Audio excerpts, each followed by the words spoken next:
Hello guys. तो इस video में अपन देखने वाले हैं सपोर्ट वेक्टर मशीन का मैथमेटिक्स फॉर्मूलेशन। तो ये वीडियो में अपन डेप्थ में जाएंगे, जैसा आपको पता ही है कि नाम से समझ में आ गया होगा। लेकिन देखो, पहली चीज़ ये है कि ज़्यादा आप इसमें पैनिक मत होना। और दूसरी चीज़ कि आपको समझ में आएगा, रिपीट करके देख लेना अगर ना समझ में आ रहा हो तो, है ना। पैनिक नहीं होना, आराम से धीरे धीरे एक एक चीज़ को समझो। मैं आराम से समझाऊंगा जिससे आपको सब कुछ समझ में आ जाए, ठीक है। तो ज़्यादा टेंशन नहीं लेनी, बस आ जाएगा समझ में, है ना। धीरे धीरे समझाता हूँ मैं, सब समझ में आ जाएगा। तो सबसे पहले अपन को क्या करना पड़ेगा? सबसे पहले अपन को वही अपना डायग्राम बनाना पड़ता है, डायग्राम बनाना पड़ता है। तो सबसे पहले अपन अपना वही डायग्राम बना लेते हैं। बिना डायग्राम के तो समझ में आएगा नहीं कुछ। तो अपन अपना डायग्राम बनाते हैं सबसे पहले। ये मेरे पॉजिटिव पॉइंट्स, ठीक है, जैसा अपन हमेशा करते ही आए हैं, है ना। ये मेरे पॉजिटिव पॉइंट्स, ये मेरे नेगेटिव पॉइंट्स नीचे कहीं, ये मेरे नेगेटिव पॉइंट्स। 2D डायग्राम से मैं आपको समझाने की कोशिश कर रहा हूँ। और फिर सपोर्ट वेक्टर मशीन का जैसे हम बात कर चुके हैं, हम एक प्लेन बनाते हैं इनको सेपरेट करने के लिए। मार्जिन्स के हिसाब से बेस्ट प्लेन ढूंढते हैं ना। तो ये मैंने एक प्लेन बना लिया सेपरेट करने के लिए, है ना। एक प्लेन बना लिया सेपरेट करने के लिए, ये वाला, है ना। ये प्लेन बना लिया और इसके बाद दो प्लेन और बनाए टच करते हुए, दो प्लेन और बनाए टच करते हुए, जैसा कि अपन बात करते हैं कर चुके हैं। सपोर्ट वेक्टर्स को टच करते हुए मैंने ये दो प्लेन और बनाऊंगा मैं। ये पैरेलल होंगे, पैरेलल होंगे पाई के। ये थोड़ा सा ऐसा बन गया है, सॉरी, ये थोड़ा सा ऐसा बन गया। ये वाला थोड़ा सा पैरेलल नहीं लग रहा, बट ये पैरेलल ही है, ठीक है, आप समझ लेना। ये पैरेलल से है ना। सो ये जो बीच वाला हमारा मेन प्लेन है, इसको हम क्या कहेंगे? पाई। ऊपर वाला पाई प्लस, नीचे वाला पाई माइनस। इसके बारे में हम डिस्कस पूरा कर चुके हैं, है ना। और ये हमारा कुछ डेटा सेट है। अब समझने की कोशिश करते हैं, अब समझते हैं। धीरे धीरे समझेंगे, सब समझ में आएगा। हाँ, और ना आए तो आप एक बार रिपीट करके देखना, कंसेप्ट समझ में आएगा, ठीक। इस प्लेन की जो इक्वेशन है वो हम आप एक बार थोड़ी सी लॉजिस्टिक रिग्रेशन की भी आपको नॉलेज होनी चाहिए। उस पर मैंने सारी चीज़ आपको अच्छे से क्लियर करी थी, तो वो वाली वीडियो देख लेना अगर मन करे तो, वरना मैं इसमें समझा ही रहा हूँ। ये जो प्लेन की इक्वेशन है उसको हम कैसे रिप्रेजेंट करते हैं? उसको हम करते हैं pi equals to W transform x plus b, ठीक है। W transform x plus b, ये ऐसे हम इसको रिप्रेजेंट करते हैं अपने प्लेन की इक्वेशन को। And W transform is nothing but perpendicular to plane, perpendicular to plane, perpendicular to plane, ठीक है। तो ज़्यादा इसमें कुछ ज़्यादा खास नहीं है। आप यही समझो कि आप इस इक्वेशन को ध्यान रखो कि अपन की जो इक्वेशन होती है वो क्या होती है? Pi equals to W transform x plus b, ठीक है। आगे चलते हैं। अब अगर W is perpendicular to the hyperplane pi, and जो अपना pi plus and pi minus है ये भी पैरेलल हैं पाई के, ये पैरेलल हैं पाई के, तो W will also perpendicular to pi plus and pi minus. Pi plus and pi minus के भी ये परपेंडिकुलर होगा, होगा ही भाई, बिल्कुल क्लियर बात है भाई, क्यों नहीं होगा। अगर W परपेंडिकुलर है पाई के तो पाई पाई प्लस और पाई माइनस के भी होगा। सो अगर मैं पाई प्लस की इक्वेशन को लिखूं, पाई प्लस की इक्वेशन को लिखूं, ये मेरी पाई की इक्वेशन है, तो मैं इसको इसमें रिप्रेजेंट कर रहा हूं W transpose x plus b equals to 0। मैं पाई प्लस की अगर इक्वेशन लिखूं, पाई प्लस की, तो मैं लिख रहा हूं W transpose x plus b equals to 1, ऐसे मैं रिप्रेजेंट कर रहा हूं। और W transpose x plus b equals to -1, ये मैं किसकी कर रहा हूं? पाई माइनस की। अब यहां पर ये मैंने जो 1 एंड -1 लिया है, ये क्यों लिया है? इसकी भी हम बात कर लेंगे, लेकिन पहले हम पूरी एल्गोरिथम समझ लेते हैं। एल्गोरिथम हम पूरी समझ लेते हैं, फिर उसके बाद हम इसकी भी बात कर लेंगे। कोई टेंशन वाली बात नहीं है, इसको भी हम समझ लेंगे।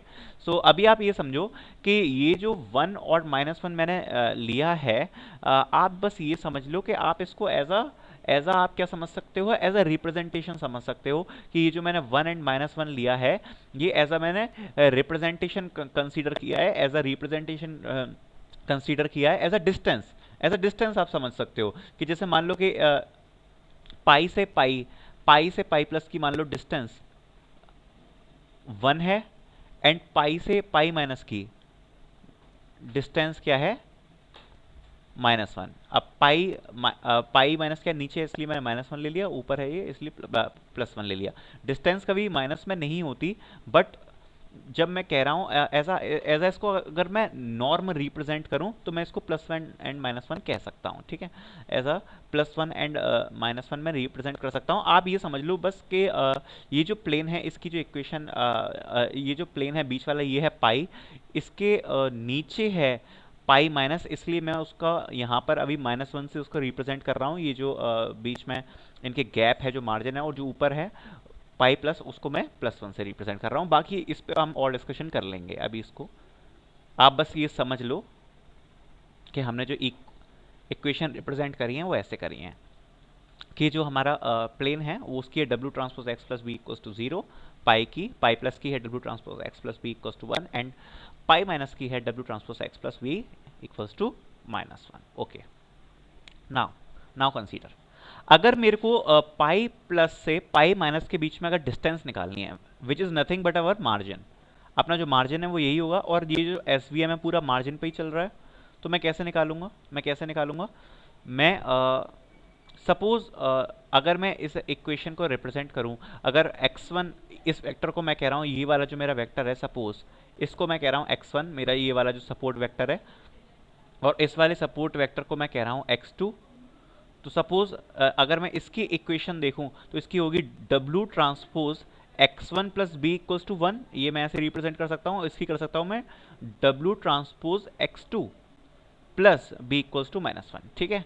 ये मैं ऐसे इसकी इक्वेशन को रिप्रेजेंट कर सकता हूं, x1 एंड x2 की इक्वेशन को। अब अगर मैं इनके बीच में डिस्टेंस अगर मैं निकालना चाहूँ तो मैं डिस्टेंस कैसे निकाल सकता हूँ, इनकी बीच की जो डिस्टेंस होगी वो मैं कैसे निकाल सकता हूँ। इनकी डिस्टेंस में निकाल सकता हूँ कि ये प्लेन की एक्चुअली इक्वेशन नहीं रह गई है। अब ये प्लेन की इक्वेशन नहीं रह गई, आप इसको हटा दो।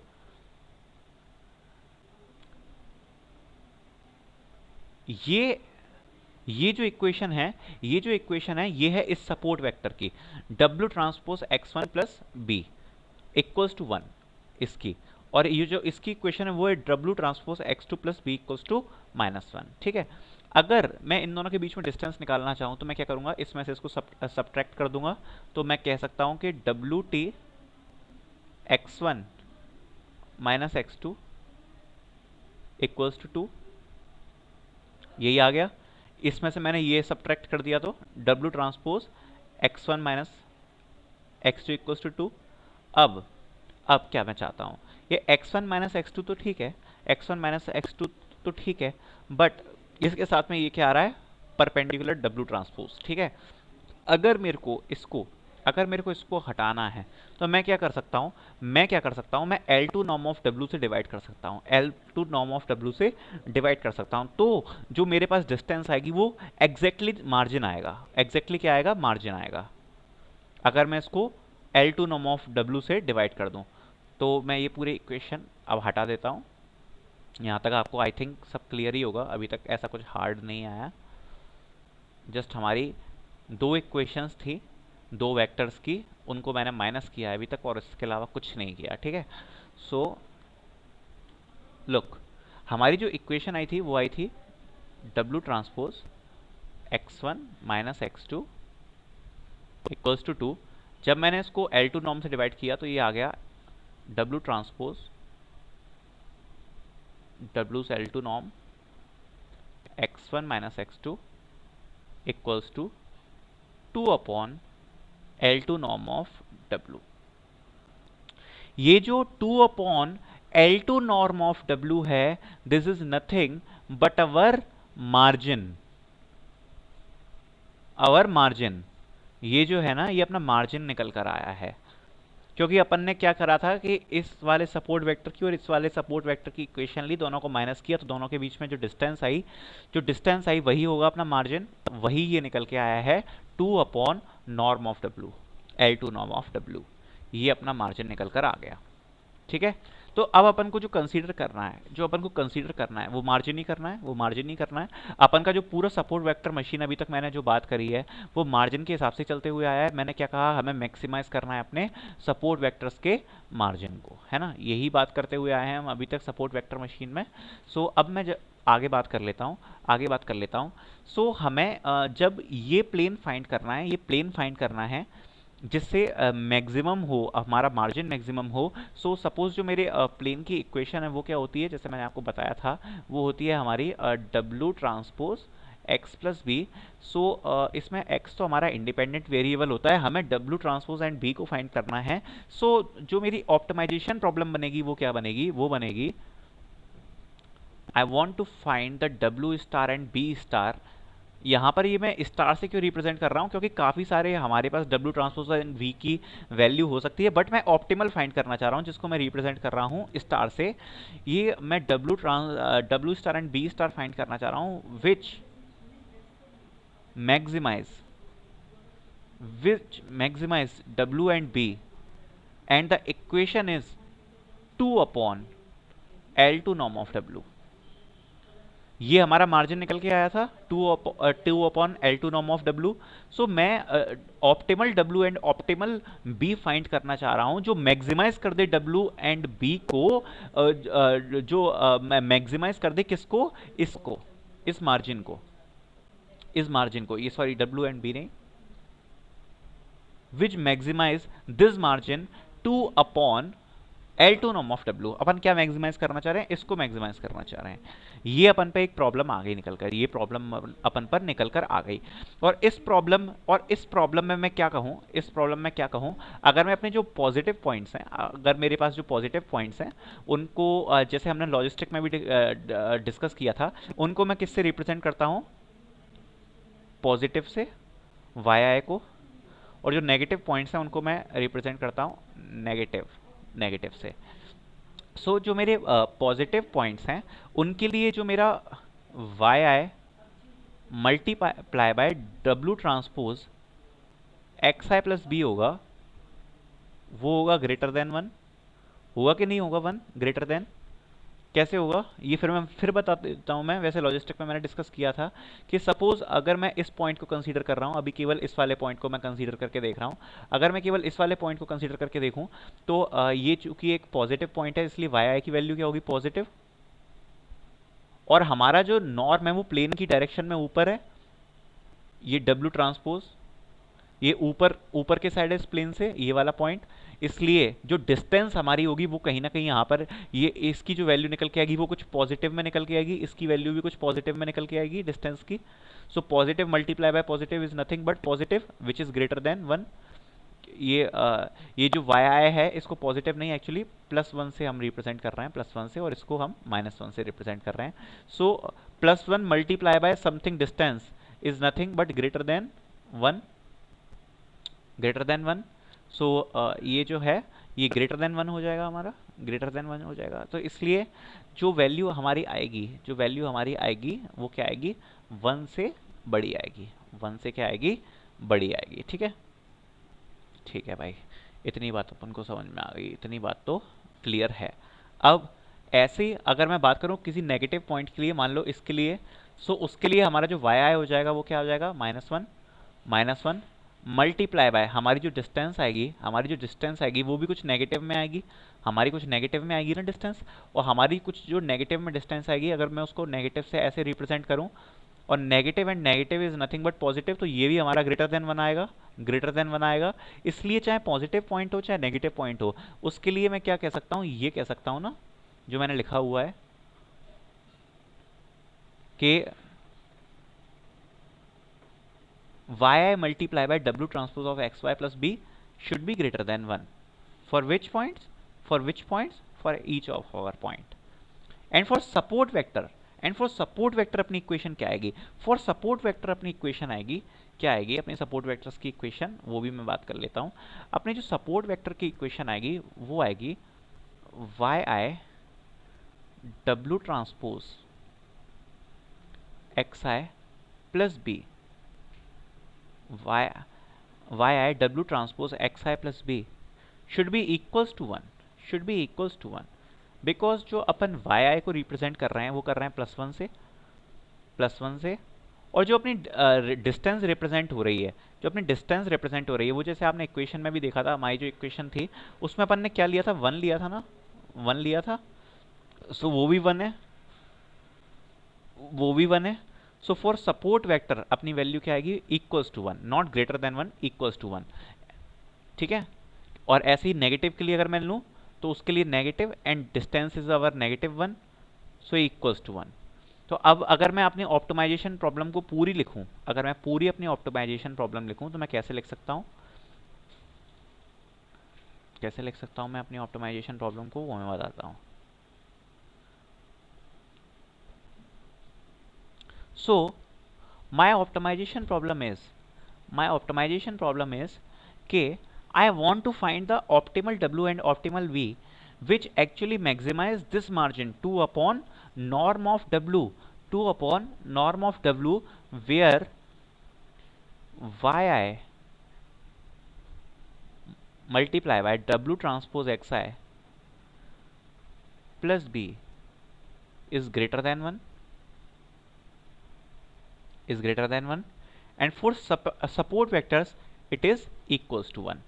So this is our optimization problem of support vector machine, of support vector machines. ठीक है, ये अपनी support vector machine की ऑप्टिमाइजेशन प्रॉब्लम आ गई है। ठीक है, अब एक चीज देखो, क्या अपनी प्रॉब्लम सॉल्व है कि हाँ भाई मैंने बोल दिया कि यही है अपने सपोर्ट वेक्टर मशीन्स की इक्वेशन, ऑप्टिमाइजेशन प्रॉब्लम, तो क्या ये बिल्कुल सही है? हाँ जी सही है, लेकिन इसमें एक प्रॉब्लम तो है ना। क्या प्रॉब्लम है वो डिस्कस करते हैं। इसको मैं कहूँगा, इसको मैं कहूँगा, क्या कहूँगा, hard margin SVM, hard margin SVM. क्यों भाई हार्ड मार्जिन एसवीएम क्यों? बिकॉज ये जो मैंने डेटा लिया है, ये जो मैंने डेटा लिया है, क्या हमारे रियल वर्ल्ड का डेटा ऐसा ही होता है which is totally linearly separable? ये जो हमने डेटा लिया ये तो टोटली लीनियरली सेपरेबल है ना। हमेशा क्या हमारे पास यही डेटा होगा जो टोटली लीनियरली सेपरेबल होगा? उसके लिए ये हमने निकाली ना इक्वेशन, तो उसी के लिए तो निकाली है सपोर्ट वेक्टर्स को लेके। हमेशा तो ऐसा होगा नहीं। और अगर हमारा डेटा लीनियरली सेपरेबल नहीं हुआ और हमने इस इक्वेशन के हिसाब से देखा तो it is impossible to find the optimal W and optimal b, अगर ये लीनियरली सेपरेबल नहीं हुआ तो इस इक्वेशन के हिसाब से। कैसे वो भी मैं बताता हूं, बट पहले ये डिस्कस कर लेते हैं इसको हम क्या बोलते हैं, hard margin SVM, hard margin SVM. Why this is hard margin SVM?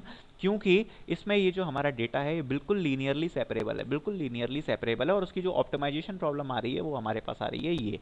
ठीक है, अब बात कर लेंगे अपन सॉफ्ट मार्जिन एसवीएम की, क्योंकि हमारे पास जो हमेशा डेटा होगा वो लीनियरली सेपरेबल तो होगा नहीं, और उसके लिए इम्पॉसिबल कैसे है डब्ल्यू एंड बी फाइंड करना वो भी मैं आपको बताता हूँ। ये आप इक्वेशन नोट वोट करके रख लेना सबके, अभी तक ये कैसे हुआ। ठीक है, अब आगे बढ़ जाते हैं।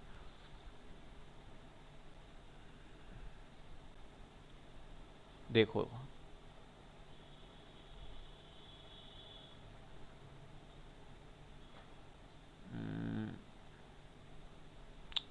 अब थोड़ा सा और इसके डेप्थ में चलते हैं कि हमेशा तो जो हमारा होगा हमेशा डेटा वो तो ऐसा लीनियरली सेपरेबल तो होगा नहीं। तो अपन को क्या केवल लीनियरली सेपरेबल डेटा के लिए निकालना है अपनी एसवीएम की इक्वेशन, ऑप्टिमाइजेशन प्रॉब्लम? नहीं जी, हमें तो जो एसवीएम की हमारी इक्वेशन निकालना है वो तो हमें एक जर्नलाइज फार्मूला निकालना है, जर्नलाइज फार्मूला।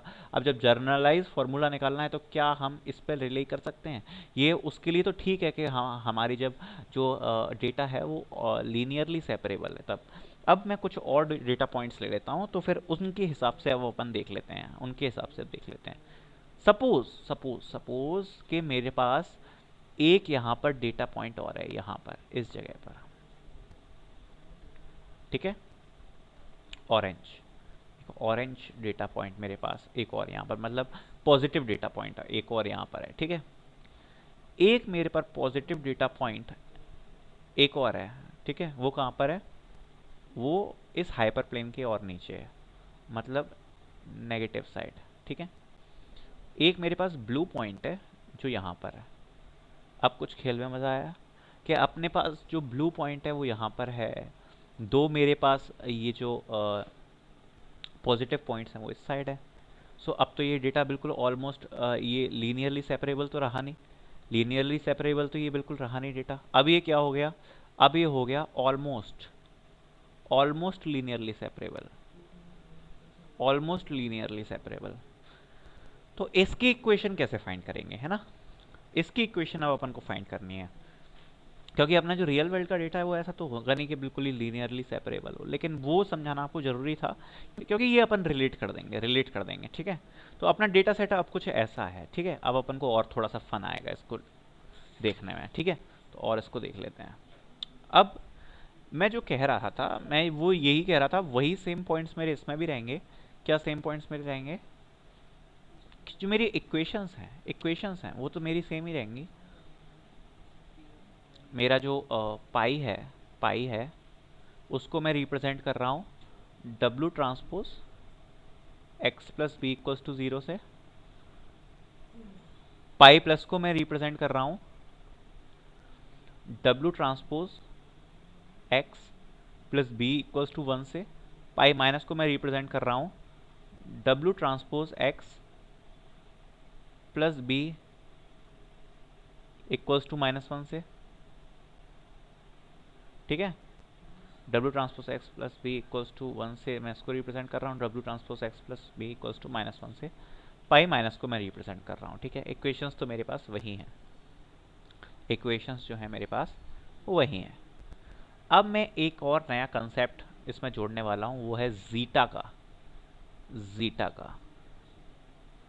अब ये जीटा क्या है, ये जीटा क्या है इसको देख लेते हैं, इसको देख लेते हैं, है ना, जीटा को।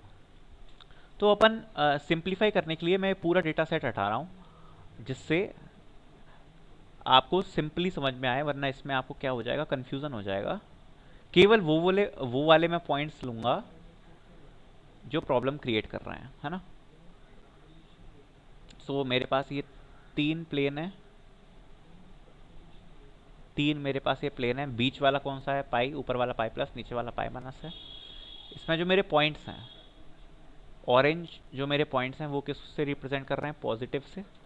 तो यहाँ मेरा ये ऑरेंज, ये है मेरा पॉइंट एक मेरा यहाँ पर पॉइंट है ऑरेंज, एक मेरा यहाँ पर पॉइंट है, और जो मेरा ब्लू पॉइंट है नेगेटिव वो यहाँ पर है, ठीक है। अब अपन समझ लेते हैं एक बार, अब अपन एक बार समझ लेते हैं तो अपन को समझ में आ जाएगा। सो सपोज अब ये जो जीटा आई है, जीटा आई वो क्या रिप्रेजेंट करेगा उसको अपन एक बार देख लेते हैं, है ना। अब अपन को समझ में आएगा धीरे धीरे। सो मैं क्या कह रहा हूं कि जो मेरा जीटा आई है, सबसे पहले मैं समझाता हूं आपको, ये जो जीटा आई है वो किसके लिए 0 है। ये जो मेरा प्लेन है वो है पाई प्लस, ये जो मेरा प्लेन है वो है पाई माइनस। ये जो पाई प्लस है इसके ऊपर के जितने भी पॉइंट्स होंगे वो मेरे पॉजिटिव पॉइंट्स होंगे, और ये जितना भी पाई माइनस है इसके नीचे जितने भी पॉइंट्स होंगे वो नेगेटिव पॉइंट्स होंगे। सो इस प्लेन के जितने भी ऊपर पॉजिटिव पॉइंट्स हैं उनके लिए मैं ये कहूंगा कि ये जो मेरा जीटा आई है वो होगा 0, because zeta I is nothing but our distance between the incorrect points, between the incorrect points. लेकिन अगर मेरे पाई प्लस के ऊपर मैं कह रहा हूं पॉजिटिव पॉइंट्स हैं, जितने भी पॉजिटिव पॉइंट्स हैं तो वो तो करेक्ट पॉइंट्स हैं, तो उनके लिए मेरा जीटा आई क्या होगा, 0। ऐसे जो पाई माइनस के नीचे नेगेटिव पॉइंट्स हैं, जितने भी करेक्टली क्लासिफाइड नेगेटिव पॉइंट्स हैं उनके लिए भी जो मेरा जीटा आई होगा वो क्या होगा, 0। क्या होगा, 0। अब आते हैं अपन इनकरेक्टली क्लासिफाइड पॉइंट्स के लिए, उनके लिए तो ये जीटा आई कुछ होगा। अब वो क्या होगा वो देख लेते हैं। सपोज मेरा ये वाला पॉइंट है एक, ये वाला मेरा पॉइंट है। इस पॉइंट के लिए अभी मैं केवल बात कर रहा हूं, इसके लिए जीटा आई की वैल्यू क्या होगी, इसके लिए जीटा आई की वैल्यू क्या होगी। तो जो मैं वैल्यू निकालता हूं वो क्या निकालता हूं मैं, अब ये जो मैं वैल्यू निकालता हूं वो इसकी वैल्यू मैं निकालूंगा इसकी डिस्टेंस इस प्लेन से जो हमारा पाई प्लस है उससे इसकी डिस्टेंस निकालने की कोशिश कर रहा हूँ। तो इसकी जो इक्वेशन होगी इस पर्टिकुलर पॉइंट की वो क्या होगी, हमको पता है क्या होती है, W transpose X I plus b, ये इसकी इक्वेशन होगी W transpose X I plus B इस पर्टिकुलर पॉइंट की। और ये चूंकि नीचे है इसका जो नॉर्म है वो नीचे है, इसलिए ये कुछ ना कुछ माइनस में आएगा। और मैं कह रहा हूं सपोज ये -0.5 है, -0.5 है। मैं सारा कुछ इरेज कर देता हूं इसको समझाने के लिए अच्छे से।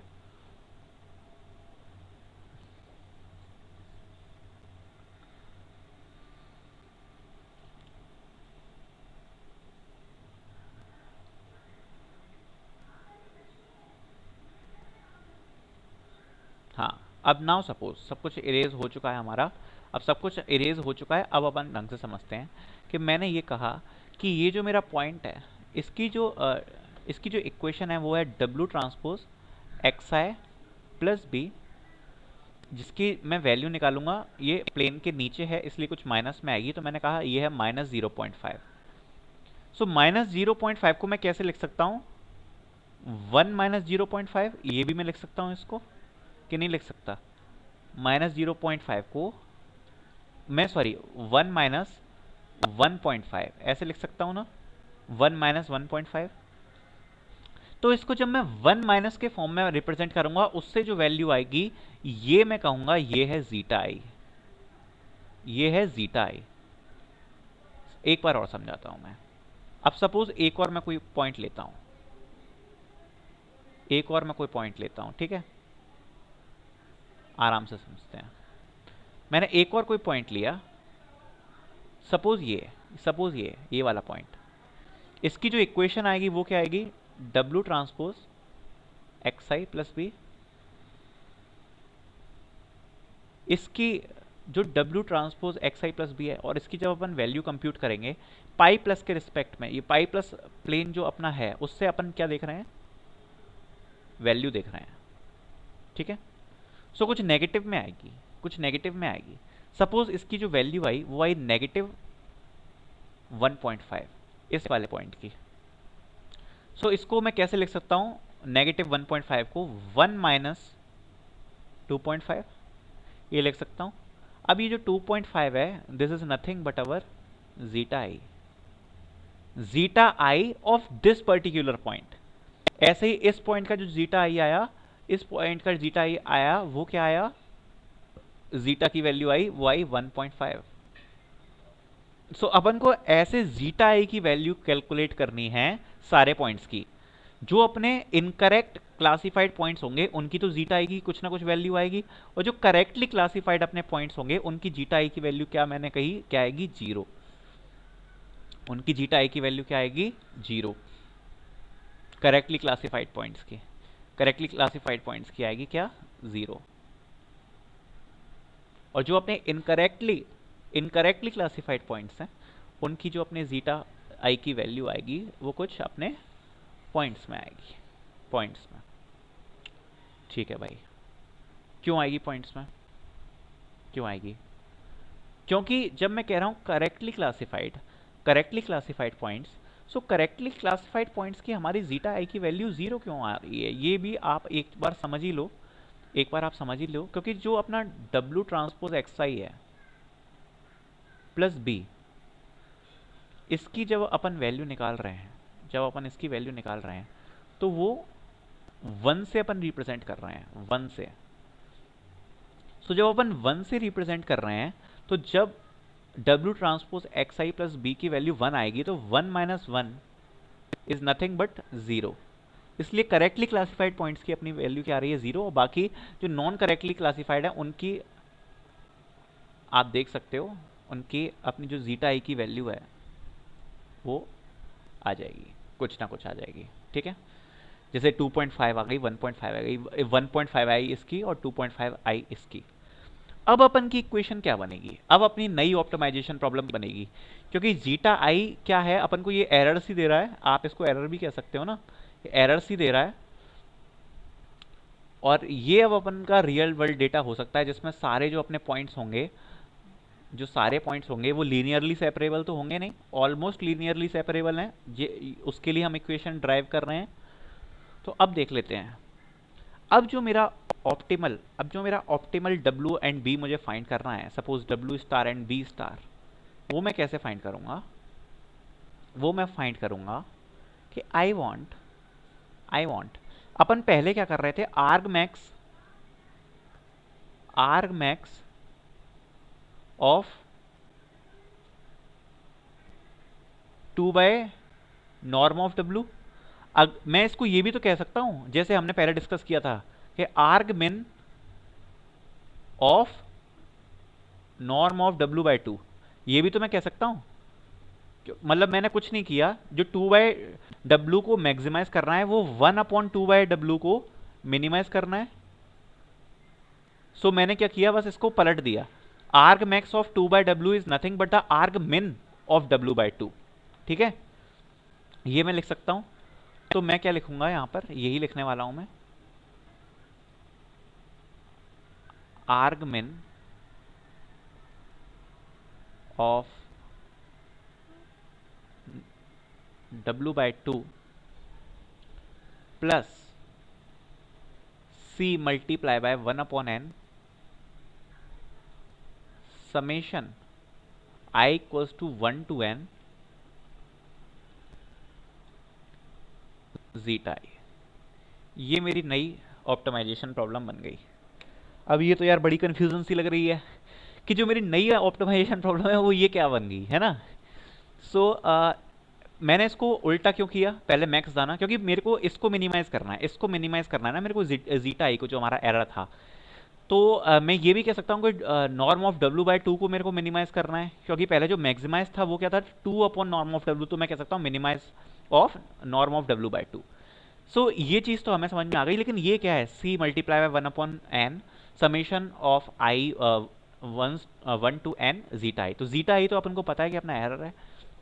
अब ये c मल्टीप्लाई बाय 1/n क्या है? सो 1/n तो कुछ नहीं है, 1/n मेरे हैं total points.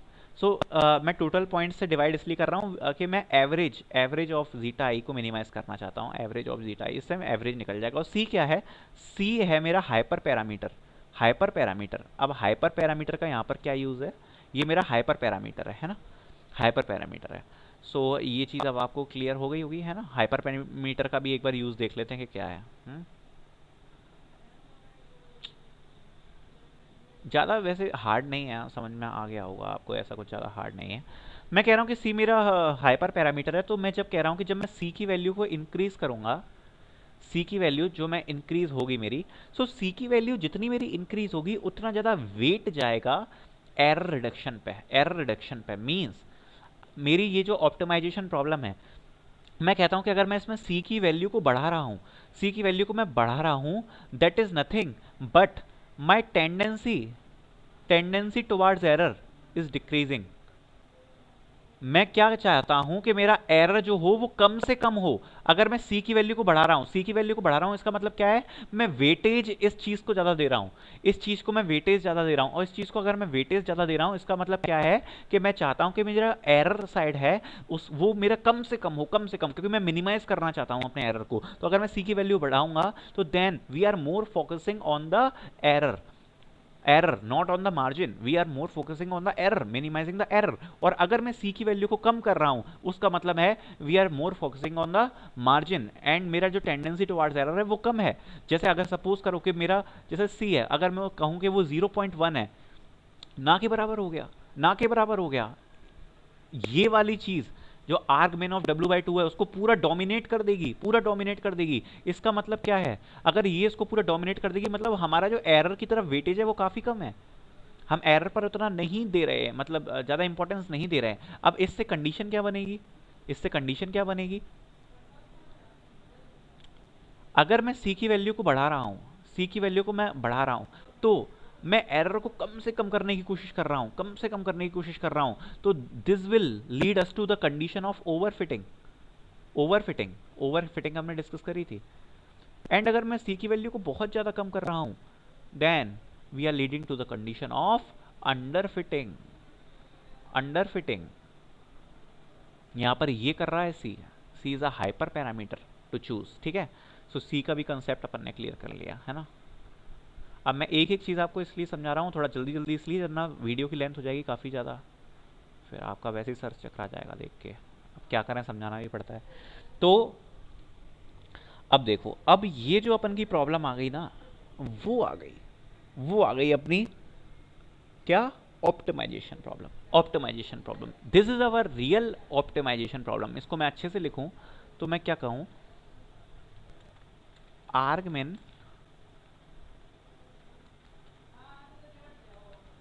W by 2 plus C multiply 1 divided by n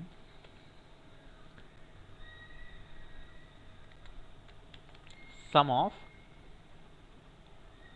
zeta i। वो मैं ऐसे लिख देता हूँ, इसमें नहीं आएगा, सम ऑफ zeta i, ठीक है, where i is equal 1 to n। ये मेरी ऑप्टिमल w एंड b को फाइंड करने की इक्वेशन है। ये मेरी ऑप्टिमाइजेशन प्रॉब्लम है सपोर्ट वेक्टर मशीन की for almost linearly separable data frame. और इसमें जो कंडीशन होगी वो क्या होगी, इसमें कंडीशन होगी y i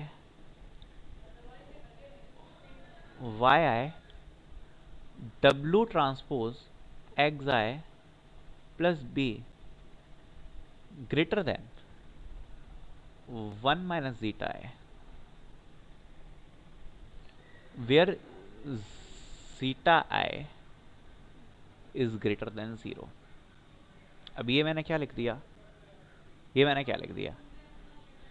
ये मैंने लिखा for correctly classified zeta I, for the correctly classified zeta I क्या होना चाहिए, जितने भी ये देखो मैं बताता हूं, फॉर करेक्टली क्लासिफाइड जीटा आई, अपन का जो जीटा आई होगा वो तो हो जाएगा 0। जितने भी अपन के करेक्टली क्लासिफाइड हैं पॉइंट, सॉरी, जितने भी अपने करेक्टली क्लासिफाइड पॉइंट्स हैं उनके लिए अपना जीटा आई क्या हो जाएगा 0।